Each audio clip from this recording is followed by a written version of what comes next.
Hello everyone, स्वागत है आपका मेरे चैनल घर की रसोई विद सुनीति सरकार में। आज हम आप सभी के साथ लड्डू गोपाल को अति प्रिय मेवा पाक की रेसिपी लेकर आई हूँ, जिसे बनाना बहुत ही ज़्यादा आसान है और खाने में तो ये बहुत ही ज़्यादा लाजवाब है, जिसके आगे सारी मिठाइयाँ फेल हो जाएंगी। तो चलिए बनाते हैं इसे एक खास ट्रिक के साथ। वीडियो अच्छा लगे तो लाइक करें, ज़्यादा से ज़्यादा शेयर करें फ्रेंड्स और फैमिली में। अगर आपने मेरा चैनल अभी तक सब्सक्राइब नहीं किया है तो प्लीज़ उसे सब्सक्राइब कर दें। तो फ्रेंड्स, देर किस बात की, तो चलिए मेवा पाक बनाना शुरू करते हैं। गैस ऑन करके हमने एक कढ़ाई चढ़ा दी है और कढ़ाई में हम 3 टेबल स्पून देसी घी डालेंगे। जब तक देसी घी पिघलता है तब तक दूसरी तैयारी कर लेते हैं और गैस की फ्लेम हमने मीडियम कर दी है। मेवा पाक बना रहे हैं तो मेवा का होना ज़रूरी है, तो ये हमने कुछ मेवे लिए हैं। खरबूजे के बीज 3 टेबल स्पून है, 15-20 काजू हैं और 15-20 ही बादाम हैं, 1.5 कटोरी मखाने हैं और 1 गरी का गोला हमने घिस लिया है। तो ये लीजिए, घी अच्छे से गर्म हो गया है। तो सबसे पहले हम इसमें बादाम को डाल देते हैं और बादाम को क्रिस्पी होने तक भून लेते हैं। मेवा पाक बना रहे हैं तो इसमें मेवे का क्रंची होना बहुत ज़्यादा ज़रूरी है। तो जब ये चटकने लगेंगे वैसे ही हम इसको प्लेट में निकाल लेंगे। तो ये लीजिए, बादाम अच्छे से भुन गया है, तो इसको हम प्लेट में निकाल लेते हैं और गैस की फ्लेम को सिम ही रहने देंगे। तो ये लीजिए, बादाम को तो हमने निकाल लिया है। तो अब काजू को डाल देते हैं। काजू को भी हम उसी तरह से क्रंची होने तक भून लेंगे।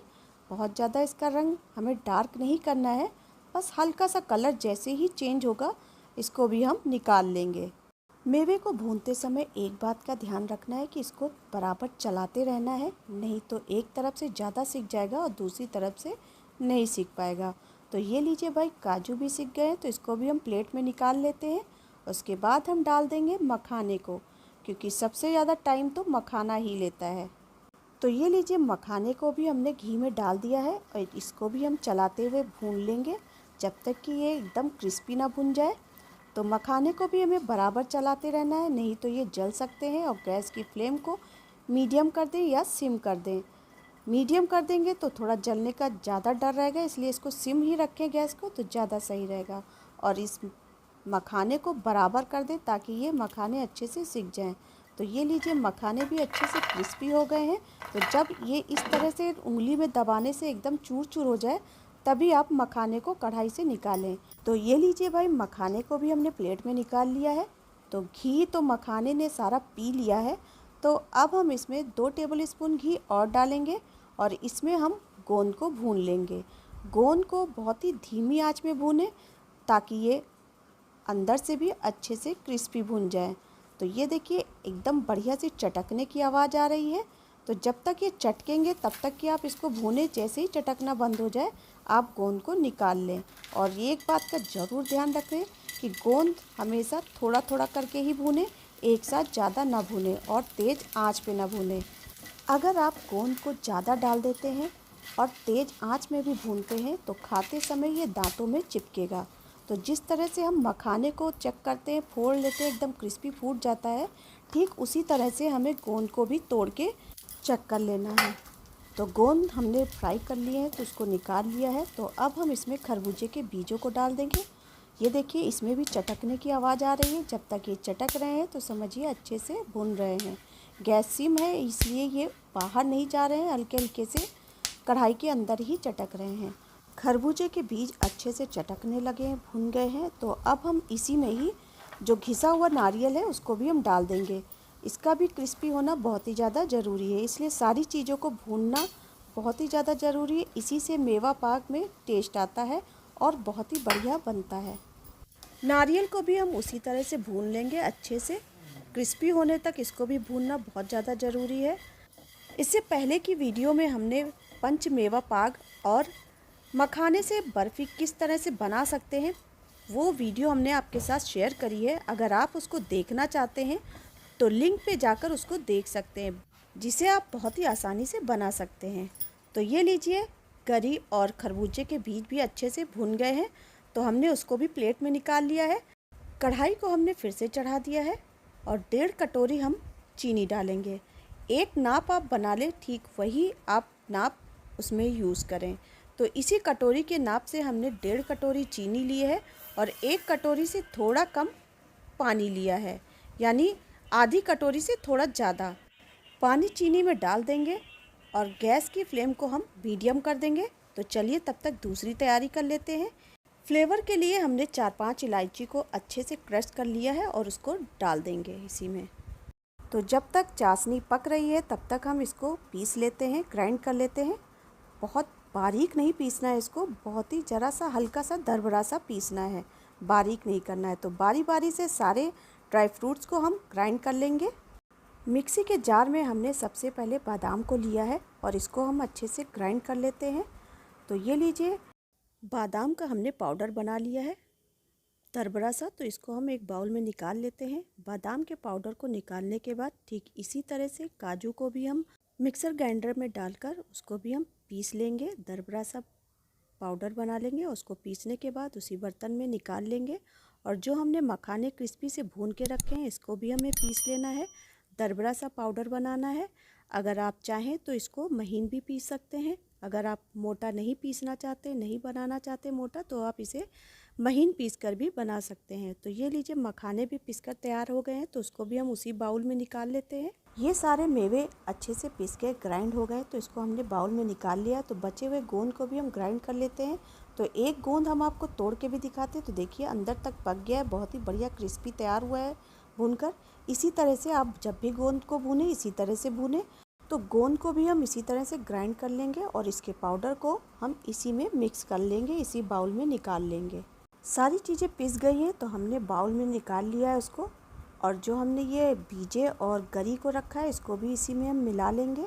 सारी चीज़ें मिलाने के बाद चम्मच की मदद से इसको अच्छे से मिक्स कर लेंगे ताकि सारी चीज़ें अच्छे से मिक्स हो जाएं। हमने यहाँ पर गरी के गोले को घिसा है। अगर आप चाहें तो इसका गरी का बुरादा भी ले सकते हैं, लेकिन गरी के अगर आप घिस लेते हैं तो इसके जब मुंह में रेसे आते हैं तो बहुत ही ज़्यादा टेस्टी लगते हैं। तो चलिए दूसरी तरफ चाशनी को देख लेते हैं वो तैयार है कि नहीं। तो इसको देखने के लिए हम देखिए लास्ट में एक ड्रॉप टपक रहा है, तो देखिए एक तार सा बन रहा है, तो इसका मतलब चाशनी एकदम रेडी है। और एक तरीका और है, एक कटोरी में आप पानी लें और ड्रॉप को उस पानी में टपकाते हैं तो ये देखिए नीचे जम जाती है। तो इससे भी चेक करने का तरीका है कि ये चाशनी एकदम तैयार है। तो एक बार हम आपको फिर से चेक करके दिखाते हैं।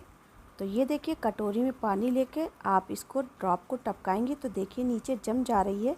तो इसका मतलब चाशनी एकदम तैयार है पाक बनाने के लिए। तो ये देखिए एक तार बन रहा है, ये एक तार की चाशनी इसी को कहते हैं। चाशनी एकदम तैयार है। तो हमने जो मेवे तैयार किए हैं पीसकर उसको हम इसमें पलट देंगे, थोड़ा थोड़ा करके मिक्स करते जाएंगे। ये काम थोड़ा जल्दी करना है, नहीं तो चीनी जमने लगेगी।